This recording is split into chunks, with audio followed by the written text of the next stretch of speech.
Ukrainian President Zelensky committed major shifts in military leadership. Commander-in-Chief of the Ukrainian army, Valery Zaluzhnyi, has been dismissed along with the rest of the top commanders. Oleksandr Syrskyi has been appointed the commander-in-chief, and Anatoly Barkilevich has been appointed chief of the general staff. How will these shifts affect Ukraine's standings on the battlefield? Syrskyi is tasked with finding unorthodox solutions to pressing questions in light of the decreasing military support from the West. Will Ukraine's strategy change? We will ask Ben Hodges, retired Lieutenant General of the U.S. Armed Forces in Europe. Greetings. Thank you for joining us. First of all, I would like to ask you about Oleksandr Syrskyi and his new appointment, and how much will it change the situation on the ground? So I think the war is entering a new phase. And so the president, of course, has the prerogative to choose the commander he wants for this new phase of the war. General Zaluzhnyi was superb. He saved Ukraine in these first 2 years. Now we're entering a different phase. And I think General Syrskyi will be the right commander. It's important that the president trusts him and also that the soldiers trust him. General Hodges, how would you describe the task of the commander-in-chief of the Ukrainian army today and in the current circumstances? What should be expected of him, and what does Zelensky expect of him?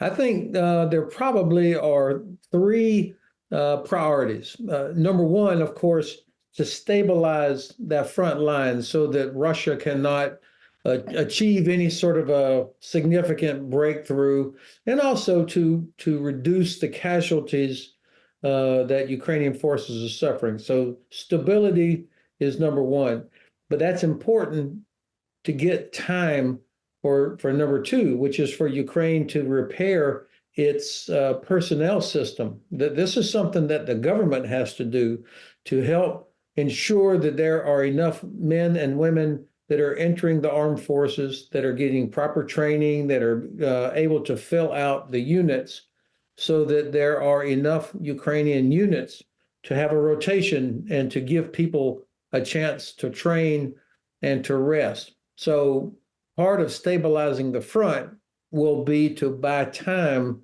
for the government to fix the personnel situation. And then number three, I think of 2024, this year, as a year of industrial competition. Ukraine is attempting to rebuild its defense industry. The West is trying to figure out how to produce more ammunition that it can give to Ukraine. And of course, the Russians are also trying to increase their industry. So I think this competition this year will also have a lot of impact on next year, which I think will be the decisive year. I would like to ask an additional question about the next year being the decisive one in this war. What do you expect to see, especially given the alarming situation today? As I understand it, Syrskyi is expected to employ his unorthodox methods to solve issues that should have otherwise been solved with Western military and financial aid. How do you see the situation playing out this year and the next? I think we're going to see continued strikes by Ukrainian armed forces against Russian targets in Crimea, for example, against the Black Sea Fleet, against Russian Air Force in Crimea. I think we're going to see continued long-range strikes against Russian energy infrastructure, refineries, pipelines, that sort of thing, to keep pressure on the Kremlin and to try and maintain the initiative somewhat. And this is going to require unorthodox tactics. I just read a report from a Ukrainian officer where he showed that they were using drones to knock out Russian electronic warfare capabilities. These kind of things, I believe, will continue. Ultimately, Crimea is the decisive terrain. This is the part of Russian-occupied Ukraine that has to be liberated. And so I imagine we're going to see continued efforts to make Crimea untenable for Russian forces. And that will require drones, long-range precision weapons, sabotage, special forces, all of these sort of asymmetric type capabilities. I think also we're going to see, and we should see, an effort by Ukraine and actually the West to reach the Russian population. I'm not a Russia expert, and many of your listeners will perhaps disagree with me, but I think that the support for Vladimir Putin and the support for the war in reality is not very strong inside of Russia. Nobody wants to join the army and get sent to Ukraine and have to fight against Ukrainian forces. Nobody. That's why they are having to get people from out in the poorest parts of the Russian Federation or even outside of Russia, because Russians that live in Moscow and St. Petersburg absolutely do not want to go fight there. So this is a vulnerability, I think, that we should be trying to exploit to help Russians understand what a disaster this war is for them. And I think there are ways that we can exploit that vulnerability. How do you think this can be achieved? What methods should be used to reach Russians? I think it's going to take a comprehensive effort.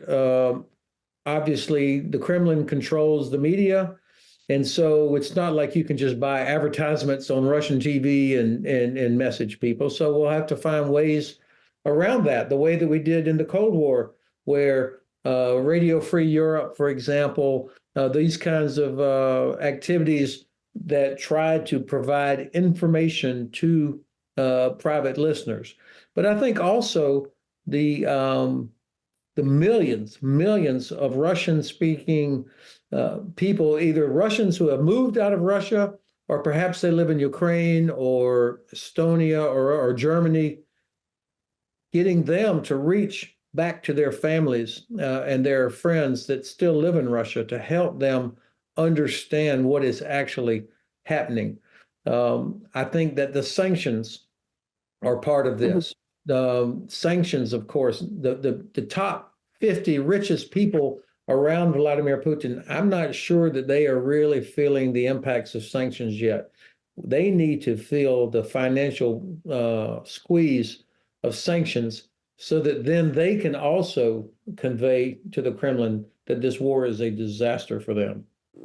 Returning to the situation in Ukraine, the situation with the war, we both know that there were a number of concerns pertaining to Zaluzhnyi, including but not limited to him talking about a stalemate on the battlefield, that he wasn't coming up with new solutions but only insisted on Ukraine being supplied with modern weaponry and wrote essays for The Economist. Would you agree with that assessment? You'd commended Zaluzhnyi during the first months of the war, but what happened later? Did he make any serious mistakes that led to his dismissal, or do you not consider the dismissal the right decision? I think every commander has made mistakes. I mean, you could always go back and find maybe he made a decision that could have been different.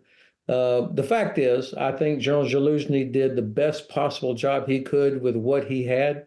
And he helped create the conditions that to build a new Ukrainian army from something that was thrown together that helped stop the Russians, and then to build on that. And after 2 years, that is an incredible drain on a person to have all that responsibility. So again, I think we are at a different phase of the war.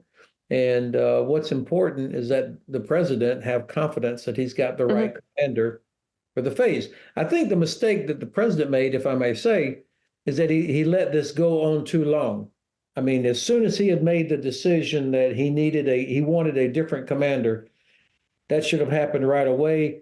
And instead of allowing this process to kind of go on too long, which then opened the door for rumors and speculation. And it was unfair to both General Zaluzhnyi, to General Syrskyi, and also to the soldiers who need to know that who's in charge of the military. Mr. Hodges, former and perhaps future President of the United States, Donald Trump, recently made a statement that upset the European allies of the U.S., to say the least. This harsh claim of the lack of desire to support Europe in case of an emergency because, as he says, Europe doesn't pay enough. How serious is this claim, and what kind of conclusions do you draw from it? Well, it was very dangerous, irresponsible, and was a gift to the Kremlin. I mean, what has made NATO so successful for 75 years? You know, this summer we're going to celebrate the 75th anniversary of NATO. What has made it successful was the conviction of all its members, the commitment to support each other, this collective security. And now you've got a former American president who was very critical of NATO when he was president before, and now with candidate Trump to say what he said that you just referenced, that undermines the cohesion of NATO, which is what makes it so strong. Russia did not want to dare start a war with all the countries of NATO that were together. If they come apart, or if there's no U.S. leadership, I think it makes us very vulnerable. Now, I think the complaints by Trump about European countries not paying enough for their own defense. Of course, every president since Truman has complained that European allies did not invest enough in their own defense. But the way that Mr. Trump and his enablers describe it shows me that, number one, they don't actually understand how the alliance works. This is not a club where you pay dues for membership. So there's a lack of understanding there. But also, I think he doesn't really care. He doesn't care about whether or not countries are paying more for their own defense or investing in their own defense. I think he sees himself as a 18th century power, like a king. And he does not want to be encumbered with anything like an alliance or international agreements.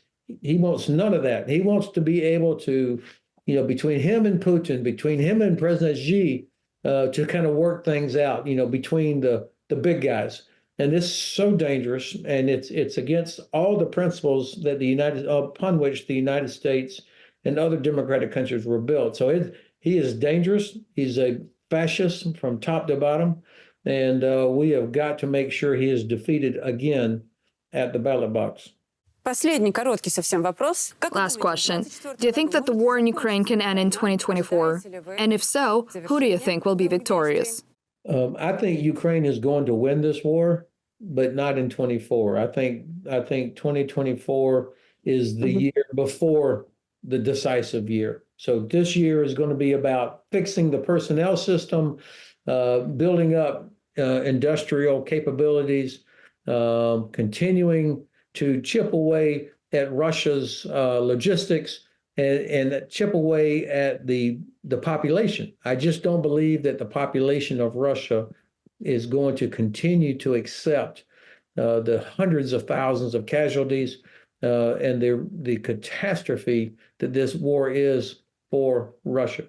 Thank you very much. This has been Ben Hodges, retired Lieutenant General of the U.S. Armed Forces in Europe, on TV Rain. It's always a pleasure to have you on.